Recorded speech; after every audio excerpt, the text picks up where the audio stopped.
Very good afternoon to you all.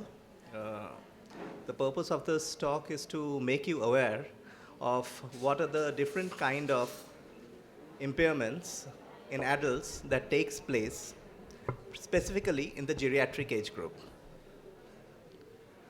Well, I'll directly come to the main causes of the impairments, which are cataract, glaucoma, and diabetic retinopathy. These are there are other different causes also, but my focus will be on these three because these are one of the most common causes that takes place in the older generation. Now, what is this cataract? Cataract is nothing but the lens, which is generally made up of proteins, uh, gets degeneration. The degeneration of the lens takes place that leads to cloudiness of the lens, hence we get a hazy vision. You can see in this picture, this is a normal eye. We have taken just a cross-sectional. When the light goes in and after it passes through the lens, the image falls on the retina. That happens in a normal person, each and every one among us. Once the patient develops cataract, the lens becomes hazy and the cloudy. Hence, instead of converging, the rays are getting diffracted. And instead of focusing on the retina, they are forming anywhere haywire among the retina. It's just not a focusing point. It is just going in a diffuse view. Hence, a normal person perceives a vision like this, but with the cataract, it is always hazy. So generally, what are the symptoms of cataract? So as we age, the normal clear lens, I said, becomes cloudy. Then patient starts seeing blurred vision. There is a distortion in the vision, and the patient perceives a halo. Now this halo, distortion, blurring of things, this happens in other diseases also. But normally a common people, 50 plus age group, who was able to see normally with the glasses or without the glasses, suddenly sees this kind of blurriness or distortion. Then a common thing that you should pay a visit to the ophthalmologist is because you may develop a cataract. Other things like halos and all, if there is raised intraocular pressure or eye pressure in the eye, again you see halos across the light. So we say that cataract is just a terminology. Now cataracts are very different types. There are approximately 10 types of cataract that takes place, among which few I have just mentioned are nuclear cataract, cortical cataract, and this posterior subcapsular cataract. Now each cataract, the patient presents differently. For example, if somebody having a nuclear cataract, the patient who after 40 was using reading glasses for whatever reading or seeing the messages in the mobile phone or all, suddenly the patient says that now I can see all these things or I'm able to read without glasses. That doesn't mean that the vision has improved and suddenly things have changed. His distant vision decreases and this near vision improves. So this type of cataract generally takes place is called as nuclear cataract. Patients having this posterior subcapsular cataract, again, when they drive the vehicle, when the light from the opposite side falls on their eyes, suddenly they see a lot of glare and glitter across. So that type patient complains like when we drive, when the light falls on our eyes, we see a lot of glitter across. So that is a type in which we say that's a posterior subcapsular cataract. And similarly in cortical cataract, there is a crackling like thing that takes place. When the cracker bursts, the way it bursts and the perception that takes place, that kind the patient perceives. So whatever it is, cataract is the most common cause of blindness all over the world, and it is a reversible cause of blindness. And hence, this doesn't have any medications as such. The only way that we can treat the cataract is through surgery. So surgery is the only way of treatment. So these days, the inventions and a lot of things have come out. The way we do the surgery is called phacoemulsification surgery, in which the incision is a minimal incision that takes place about 2.8 millimeters in size, and we use a foldable lenses. But all thing depends on which surgery, what surgery depends on the way the patient presents to us and what condition is the way patient is presenting at that moment. How much is the dilation of the pupil? What is the grade of the cataract? The cataract has its own grades. And obviously the last grade when the patient is not able to to see anything. It's see that completely white like a pearl picture on the means when we see it is like a pearl, completely white. Obviously that's the last stage. So in these later stages, this phacosurgeries we can't do because phacosurgery is a surgery in which it is a sort of robotic surgery in which the vibrations takes place and it drills the cataract and it breaks it. Hence, in those cases, we have to do another type of surgery which is called as small incision cataract surgery. The lenses are a little bit different the way we use. In which phaco we use foldable lenses, in the other one we use rigid lenses. So these are the different types of lenses that are available in the market.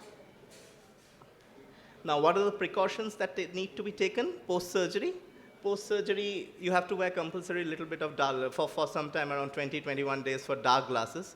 You need to avoid bath. You need to avoid head bath. You can take bath from the shoulder region, but though it makes sure that the water doesn't goes inside the eyes.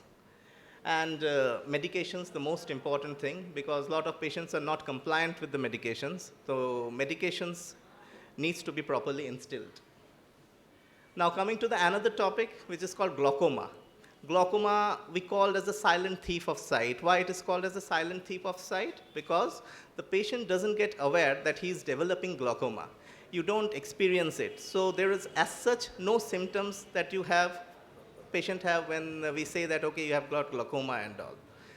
And glaucoma is the second leading cause of blindness across the world, and it is an irreversible disease. Once you have it, we can't rectify it, but we can definitely prevent it from worsening.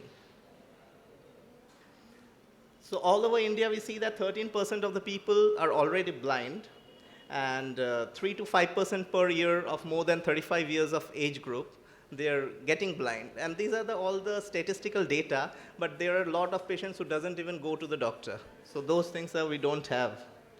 So the alarming numbers are undiagnosed. But it may be you who are undiagnosed, so it is always advisable that post 40 years, one should definitely pay a visit to the doctor. So we have said that as such, there is no cure for glaucoma because it causes irreversible blindness, but definitely there is hope. And treatment can slow the progression of the disease. It is again a degenerative sort of disease which keeps on increasing with age, but definitely with the medicines that are available today, we can definitely slow it down. So basically, what is this glaucoma? What happens in glaucoma? In glaucoma, generally, there is a damage to the optic nerve. There are different sort of nerves in the eye. Optic nerve is one of the nerve through which we mainly sees. There are other nerves in the eyes like third nerve, fourth nerve. Those nerves help in maintaining the movement of the muscles to the eye. So this is a healthy optic nerve. You can see here the inside there is a white thing. It is followed by a pinkish rim surrounding it. And in glaucoma, this has become completely white. So this is called, in medical term, is called neuroretinal rim. So this pinkish thing means it's a healthy neuroretinal rim. When the pinkish thing goes off or veers off, it is glaucomatous optic atrophy, GOA. So in glaucoma, the eye pressure increases. And because of the increased eye pressure, the vessels are suppressed, and that leads to decreased blood flow to the optic nerve. And that leads to this glaucoma.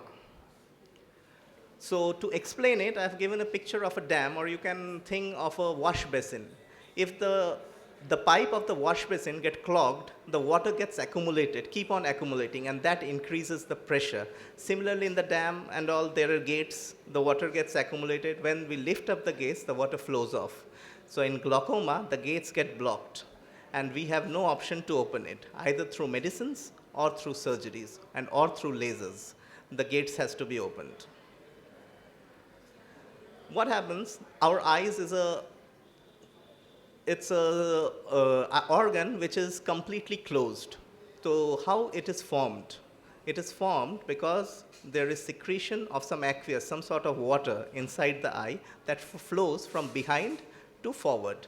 And once it comes from behind to forward, there are different gates in the eyes which open and through which it seeps out.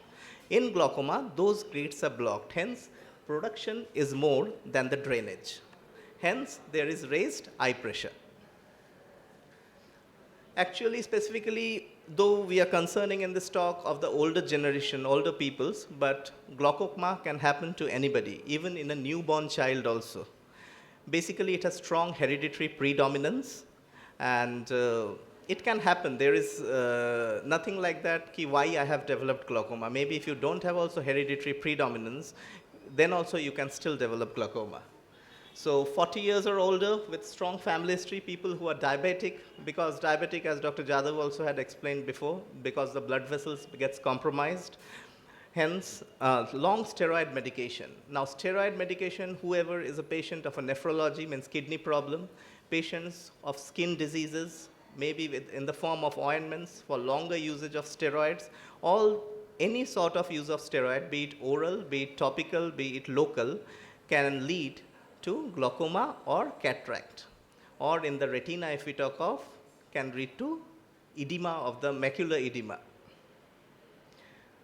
People who have high power, for example, more than -6, they are called as high myopes. People with high power can have glaucoma. Then people who consume a lot of tobacco, who are chain smokers because of the deposition of nicotine on the blood vessels, then also that leads to compromised blood flow to the optic nerve and lead to glaucoma. Generally, glaucoma is just a term. Like we said, cataract is a term, and we have different types of cataract. Similarly, glaucoma, also there are different types.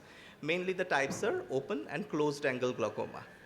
In open angle glaucoma, and another is the secondary glaucoma. Secondary glaucoma means that you don't have glaucoma, but because you have some disease in your body, because of which the glaucoma is taking place. A normal vision looks like this, but a person who develops glaucoma, he sees only the central part. Glaucoma is a disease in which the peripheral vision gets affected. The central vision stays, and it is the last to get affected. So as we said that generally it is asymptomatic, but again we said there are different types of glaucoma, specifically the closed angle glaucoma, in which the eye gets reddened. You start having severe pain, not only in the eyes, along with the head, along with you feel nauseating, vomiting, and then you need to immediately pay a visit to the doctor. Otherwise, there is no as such remedy that you can do it in your house. But when the patient has already been diagnosed and glaucoma and comes to us, already the 40% approximately the vision is lost. But that's not an issue. Issue is that at the right time, if it gets diagnosed, maybe that vision is lost, but the remaining vision can be preserved. So as you said, the painful red eye, headache, sudden decrease in vision, you need to pay a visit to the doctor immediately. Though there are different causes. After trauma also, when you have injury, like road traffic accident or any sort of blunt trauma, tennis ball hit on the eye, then suddenly there is bleeding inside the eye, which forms hyphema. That again leads to glaucoma. Those are called secondary causes of secondary glaucoma. So how do we diagnose it? There are different machines available. Like this is a machine which is called applanation tonometry. This is the gold standard machine in which we check the eye pressure. A normal pressure is anything between 18 to 20 millimeters of mercury. More than that definitely is a strong significance, or it leads to that you may develop glaucoma.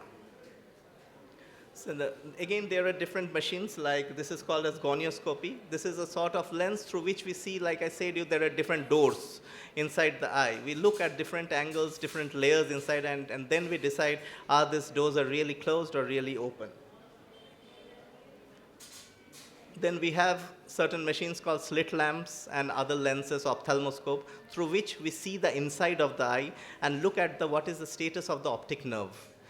And then we correlate along with the eye pressure and the optic nerve, and then we diagnose is it glaucoma or not. And to give you a documentation and a substantial evidence, this is called a Humphreys visual perimetry, HVF, Humphreys visual perimetry. This is again a gold standard instrument through which we can definitely document that how much damage it has made to your eyes. You can see this blackish parts, this is called as the gray scale. And this blackish part means already from this much amount of vision